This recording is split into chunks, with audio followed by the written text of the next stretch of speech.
Allora, buongiorno a tutti.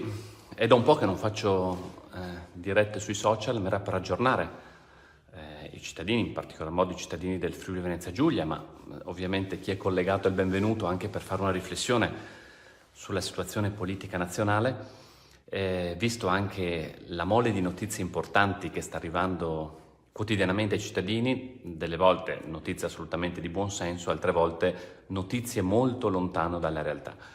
E vorrei iniziare proprio partendo da una di queste notizie molto lontano dalla realtà. Ad esempio, la questione che il Friuli Venezia Giulia sarebbe zona rosso scuro a livello europeo. Allora, voi sapete da cosa è determinata questa zona rosso scuro? È determinata dall'incidenza. Cosa significa? Quanti positivi si trovano nelle ultime 2 settimane ogni 100.000 abitanti. Riassunto, chi fa più tamponi trova più positivi. Quindi con questa magnifica idea geniale e brillante dell'Europa viene penalizzato chi lavora di più. Cioè noi siamo la regione che per i tamponi molecolari ne fa più, ovviamente rispetto al numero di abitanti, rispetto a tutta Italia. Figuriamoci rispetto ad altre parti d'Europa.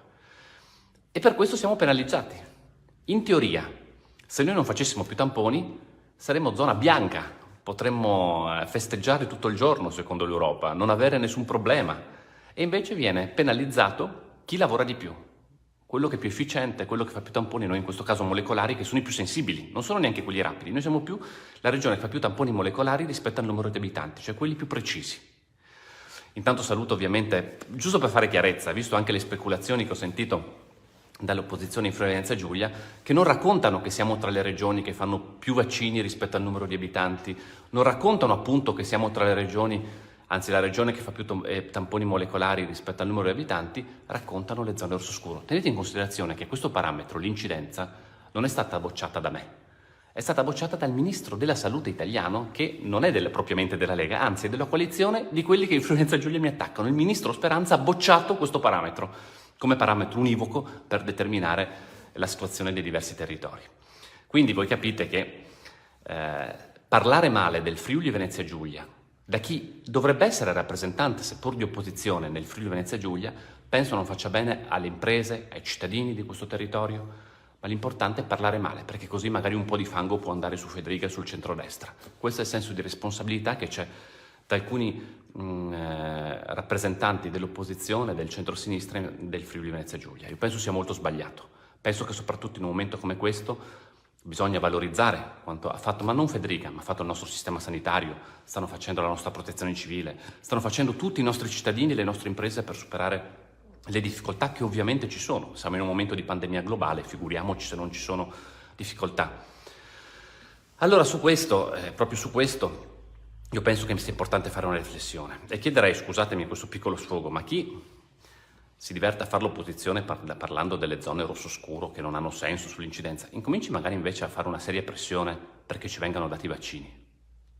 Incominci a lavorare perché noi siamo tra le regioni che fanno più vaccini rispetto al numero di abitanti, anche in questo caso, come popolazione coperta, ma assolutamente ancora insufficienti. Perché? Perché ci mancano i vaccini. E allora lavorino per quello.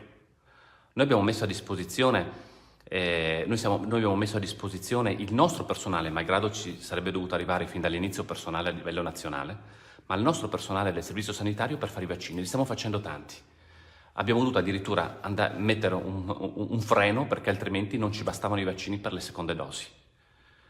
Allora, su questo è importante dircelo con chiarezza. Voi pensate cosa sta accadendo in altri paesi? Cito Israele, ma cito la Gran Bretagna, cito gli Stati Uniti, dove ci sono molte dosi di vaccini. Prima si vaccina, prima si esce dalla crisi pandemica e quindi dalla crisi economica. Scusate se lo dico così schiettamente, ma forse preferirei pagare il vaccino un po' di più per averlo subito e in numero sufficiente, perché vuol dire un risparmio. Perché se riesco a togliere le limitazioni alle attività economiche prima, quanto guadagno in termini di PIL per far lavorare le imprese, per far lavorare i cittadini? Invece no. Noi siamo nella situazione nella quale invece dobbiamo continuare a tenere misure di restrizione d'altro perché non riusciamo a proteggere la popolazione. Per quanto riguarda la zona arancione, vedo Vincenzo, perché rimaniamo zona arancione? Intanto non lo so ancora se rimaniamo arancione. Noi siamo già da 2 settimane, col parametro di oggi che dovrebbe arrivare il pomeriggio,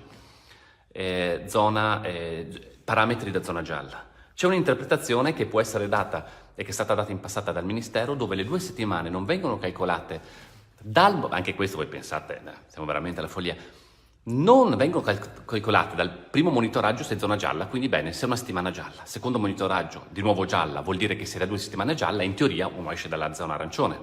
No, perché la zona gialla deve essere considerata le 2 settimane è una cosa, dal monitoraggio successivo a quello che ti ha messo zona arancione, quindi quello successivo, quindi la prima settimana non vale, pari patta, e dopo si ricomincia.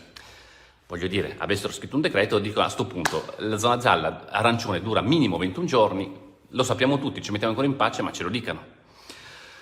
E su questo, insomma, so che si stanno interessando, adesso dovremmo avere qualche notizia nel pomeriggio. Oggi non sono in grado di darvi una notizia perché oltretutto, come sapete, non può decidere autonomamente la regione o le regioni